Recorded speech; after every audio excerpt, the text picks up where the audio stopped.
Hello, students. Today we will deal with the same chapter, The Summit Within, page number 77, the third paragraph.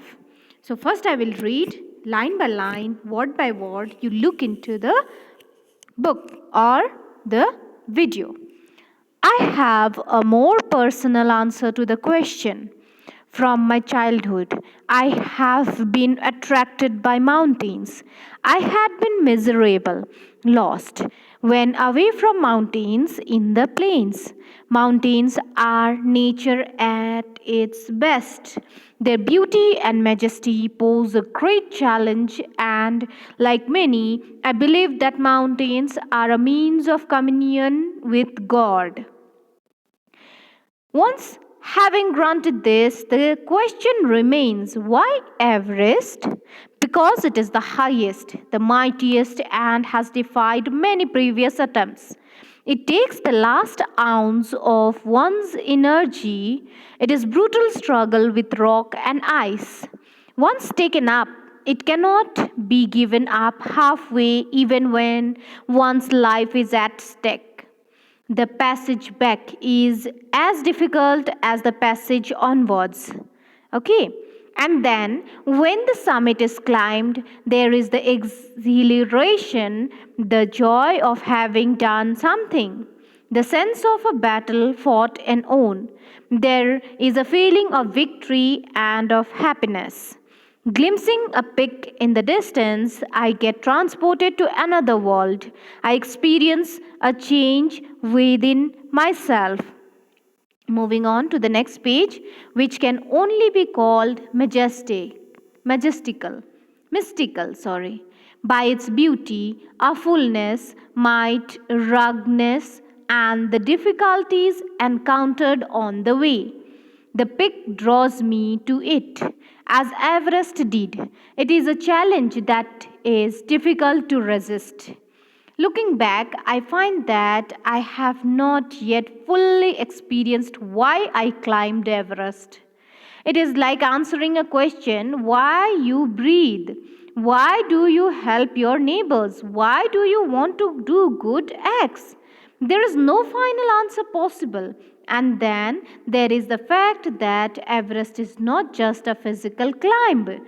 The man who has been to mountain top becomes conscious in a special manner of his own smallness in this large universe. The physical conquest of a mountain is only one part of the achievement. There is more to it than that. It is followed by a sense of fulfillment. There is the satisfaction of a deep urge to rise above one's surrounding. It is the eternal love for adventure in man. The experience is not merely physical, it is emotional, it is spiritual. Consider a typical climb towards the summit on the last height. You are sharing a rope with another climber. You form in. He cuts the step in the hard ice. Then he belays and you inch your way up.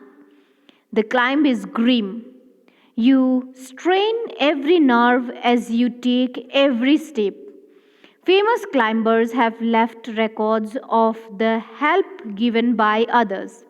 They have also recorded how they needed just that help, else, they might have given up.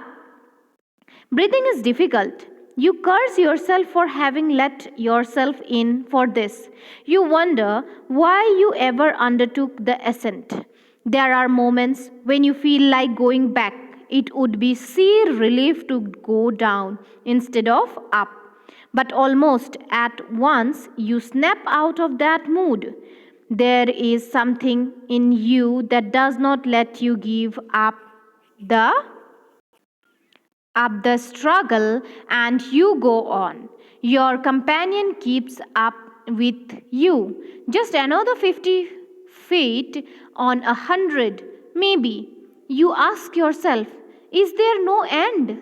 You look at your companion and he looks at you. You draw inspiration from each other, and then, without first being aware of it, you are at the summit. Looking round from the summit, you tell yourself that it was worthwhile.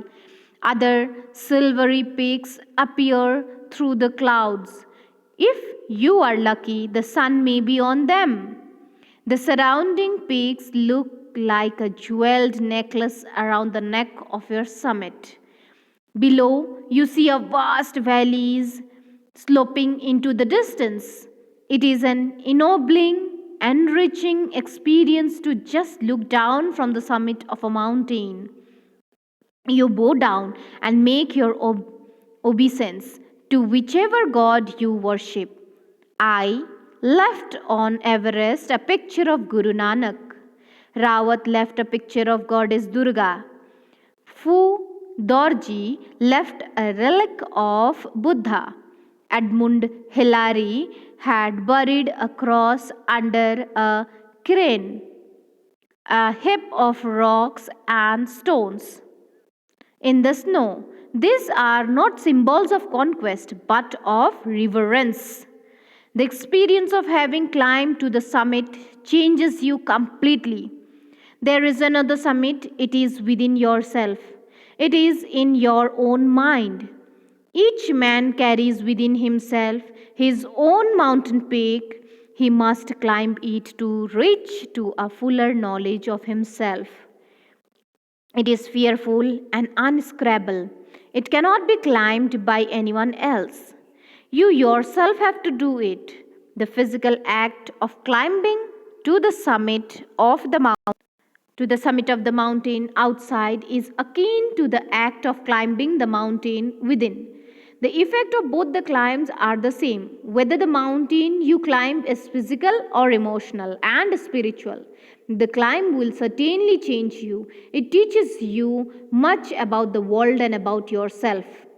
I venture to think that my experience as an Everester has provided me with the inspiration to face life's ordeals resolutely. Climbing the mountain with a worthwhile experience, the conquest is of the eternal summit is equally worthwhile. The internal summits are perhaps higher than Everest. H.P.S. Ahluwalia. So let's listen to the explanation of the from the paragraph number 3 to the last part. Okay. So first recapitulation. Ahluwalia describes the emotions after climbing the Mount Everest. He also describes about the qualities that a mountain climber requires. Remembering the childhood days, the reason for climbing the Mount Everest, Ahluwalia has many reasons why he climbed the Mount Everest. As from his childhood, he was attracted to the mountains. He likes challenges. Okay? And the mountains are full of challenges and it's beautiful. And he believes that mountains are the communion with God. Communion means what? Exchanging of intimate thought and feelings, especially on a mental or spiritual level. Means to connect with God. Ahluwalia also described that it is the Mount Everest that is the highest peak that one wants to climb. And Ahluwalia has not become successful in earlier attempts. The climbing of Mount Everest is described here.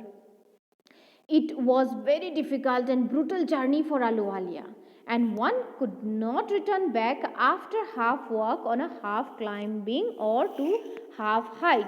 When once you have started the journey, you neither can come back if you are frustrated. So you need to go up and up. So it was a difficult and brutal journey for Ahluwalia. To return was it as same difficult as to climb up. And when the heights are reached, its experience is thrilling and one feels like one has won the battle, full of happiness.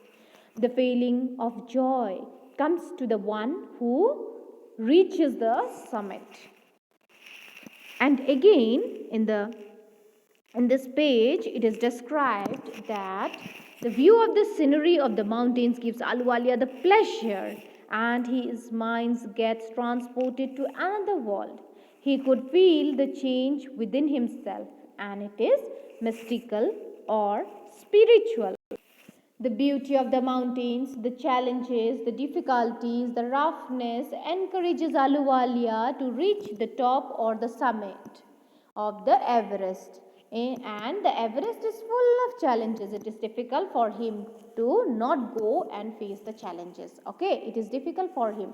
He cannot resist himself. So he would like to face that difficulty or that climb of the summit. At present, when he thinks that why he had climbed Mount Everest, he could only answer that why people breathe, why we help our neighbors, there is no proper answer to it. The question that why he wants to climb the Mount Everest, he also could not actually give the proper answer to it. And in the third paragraph of this page 78, it is said that, and then there is the fact that Everest is not just a physical climb. Yes, to climb Everest, it is not a physical climb. The man who has been to mountain top becomes conscious. Yes, it is a changed person. The person who has reached the mountain or climbed the mountain is a different person. He becomes more conscious and he thinks himself that he is a small creature in this large universe. That change in the person comes when one walks the mountains, because walking the mountains is a very difficult task in that icy layer. Walking, as you can see in the picture, in that icy layer the person is walking, and after reaching the top one could see that how small the person or I am, and the nature is such a big and it's such a challenging one. So that changes of consciousness comes in the person. Moving on to the next paragraph, the physical conquest of a mountain is only one part of the achievement. Yes, to defeat the mountain and to reach, physically defeat, that means by walking and reaching the summit is a one part of achievement. Okay, there is more to it than that, than the physical conquest or physical defeat of that mountain. There is more. There is a sense of fulfillment, there is a sense of happiness, there is a sense of achievement. Okay, and there is a satisfaction of a deep urge to rise above one's surrounding. Yes, to come over one's fear, to come over one's adventure. Okay, so there is a deep sense of satisfaction in Ahluwalia's mind.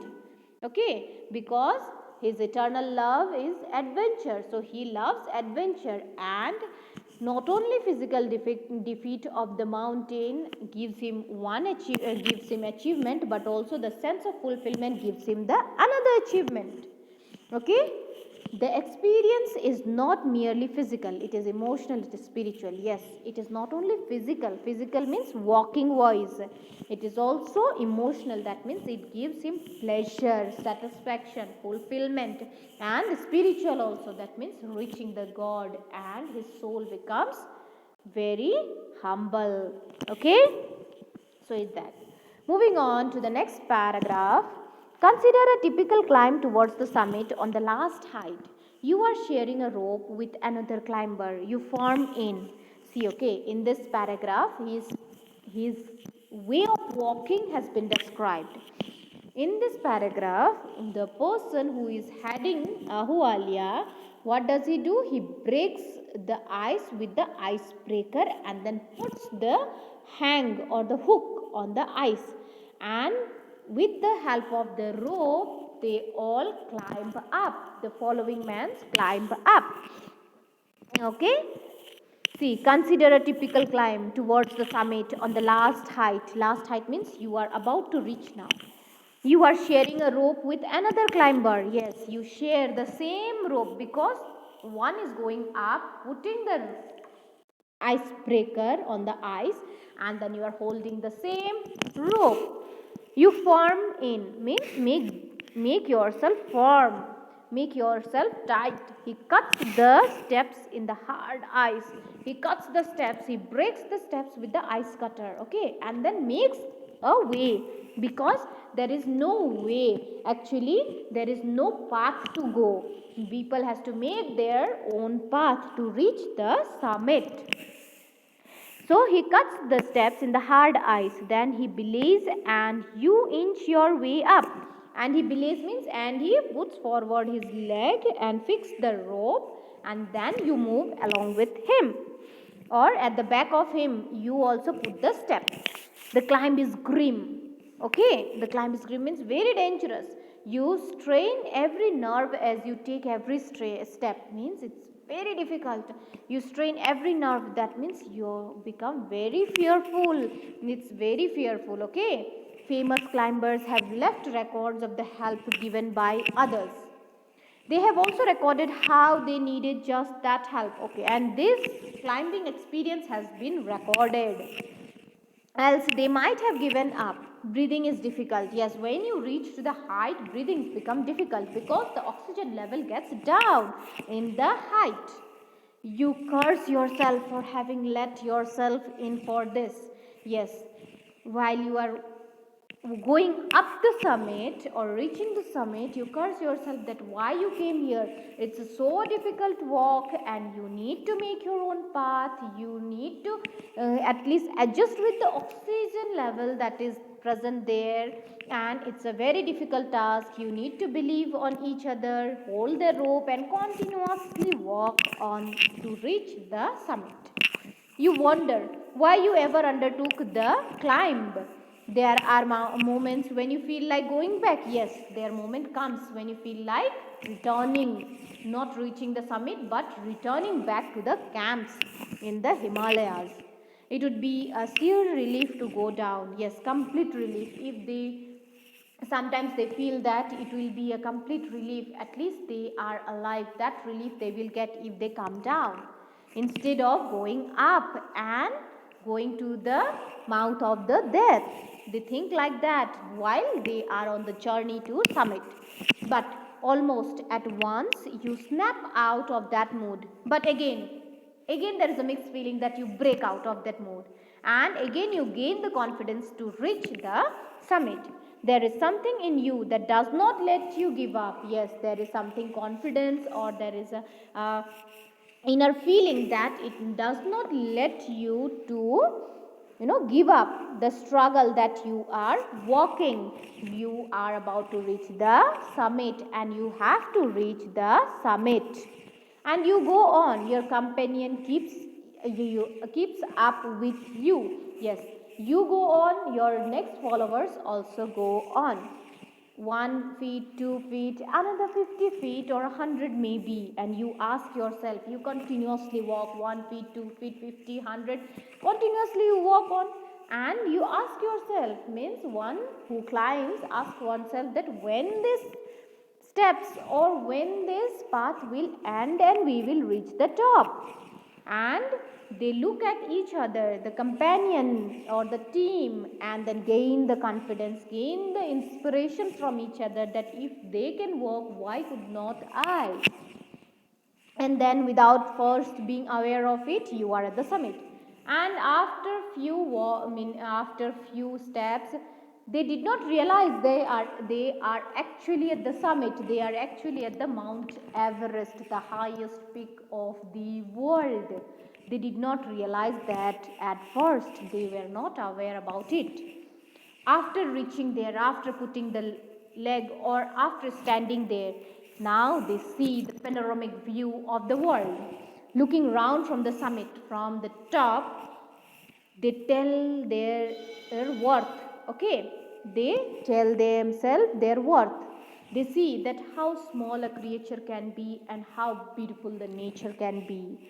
How the Everest is surrounded by a necklace of other mountains around it. It was such a scenic beauty that has been described in this paragraph of page number 78, second paragraph. And one need to be lucky to see that the sun shining on them, on those peaks. And those peaks are like the jewelries, like the necklace of the Mount Everest. Below you see, and when you see below, there huge vast valley sloping into distance. Where it will end, no one knows. That kind of valley view can be seen. It is an ennobling, means giving a noble rank to title. give someone ennobling and enriching experience, means it was like a conquering experience that Aluwalia and his team got to just look down from the summit of the mountain. And then during that time they are so much thankful to God that they bow down and make their submission to God, the God whichever they worship. Suppose here Guru Nanak ji is worshipped by Aluwalia. So he left the picture of Guru Nanak ji on the summit. And Rawat left a picture of goddess Durga. Durga ji he praised. So he, to show his obligation, to show his thankfulness, he left the goddess Durga's picture on the summit. Fudorji left Buddha's relic. Okay, Buddha's relic he left because he is a Buddhist and he believes in Buddha. And Edmund Hillary, he had buried a cross because he was a Christian. So all belonging to different religion but yet working as a team and reaching the summit is a wonderful experience. So see students how the teamwork can lead you to the top level. Okay, so Edmund Hillary, to show his obligation, to make his obeisance, he buried a cross under a crane, means a rock and a stone. He put it there, okay, in the snow. These are not symbols of conquest but of reverence, means deep respect for something. This was not a symbol of conquest that they have defeated, they have reached the summit and they are now the biggest creature, not that. They want to show their obligation, they want to show their respect for something. So they want to thank God for reaching to the summit and realizing that how small the creature are or how small the human beings are. Okay, so in the picture you see the author and the food orgy on the summit of the Mount Everest, you see, right? So they are very much obliged to God and they are very much thankful to God that God has led them to through the difficult path, but ultimately they have reached the goal. So students, if you make your path and if you study or work hard, give your attempt, full attempt, 100%, then you will also succeed in whatever small thing or a big thing you do. And if one works in a team, do give equal effort for the team, because if one also lacks in the team, the whole team gets affected. To remember that this Aluwalia has explained that very well in his text. Okay, so moving on. The experience of having climbed to the summit changes you completely. Exactly, the climb to the Mount Everest is a very difficult one. And it changes a person completely. It makes a person more humble. Okay, more humble creature it makes. There is another summit now, not only the physical summit, not only the Mount Everest, but the summit inside the mind of a person. Okay, that also gets changed. Every man carries within himself his own mountain peak. He must climb it to the reach to a fuller knowledge of himself. Yes, and then he realizes his merits, his demerits. So the summit means the mind that one has or the inside heart that one has, one understands it. Okay. So each man carries within himself his own mountain peak. His own mountain peak means his own mind. He must climb it to the reach to a fuller knowledge of himself. If anyone has any fear, if anyone has fear, if anyone has some demerits, then one can overcome it by at least going against it or going to face it if one is ready to face it. It is fearful and unscrapable. It cannot be climbed by anyone else. Unscrapable means not able to scale or climb. So climbing the Mount Everest is not easy, but also the climbing the climbing the summit within, that is the mind within, is not easy. You yourself have to do it. Your minds, all the demerits that you have, you need to overcome that. The fear that you have, you need to overcome that others cannot do it. You yourself have to do it. Okay. And the physical act of climbing to the summit of the mountain outside is similar to the act of climbing the mountain within. Yes, climbing the mountain or the mind or understanding the mind is similar to climbing the Mount Everest or reaching the summit. Okay, summit here means the top. The top of the Mount Everest is the physical summit, and the fear of the mind or the demerits of the mind that one needs to overcome is the summit that is within us, that is described internally in this text. The effect of both the climbs are the same. Okay, now the effects is same. If you climb the Mount Everest, the physical energy, the qualities that you require, similar kind of qualities also you require to handle or to control your summit or your mind. Okay, and you become a changed person. Okay, and when you overcome your demerits, when you overcome your negative thoughts, then you become a changed positive person. Okay, whether the mountains you climbed is physical or emotional and spiritual, the climb will certainly change you. Yes, whether it's a summit climbing or whether it is a mind climbing or understanding the mind, both are equally important to change oneself. It teaches us or it teaches you much about the world and about yourself. Yes, it gives us the knowledge about ourselves. It also helps us to understand that what are the things that we have, what are the qualities that we have. As you can see in the picture, what are the different qualities that. So the last paragraph of this text, the summit within, you see, I venture to think that my experience as an Everester has provided me with the inspiration to face life ordeals. Ordeals here means the painful experiences. Venture means undertake a risk.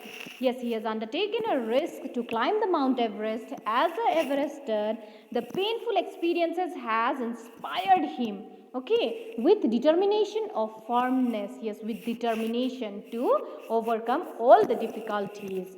So climbing the mountain was a worthwhile experience. Therefore his experience of climbing the Mount Everest was a very important achievement, very important experience in his life to change himself. And after climbing and after coming back from the summit, he became the changed person that he was earlier not. He was another person before climbing, and now he is a positive attitude person after coming back.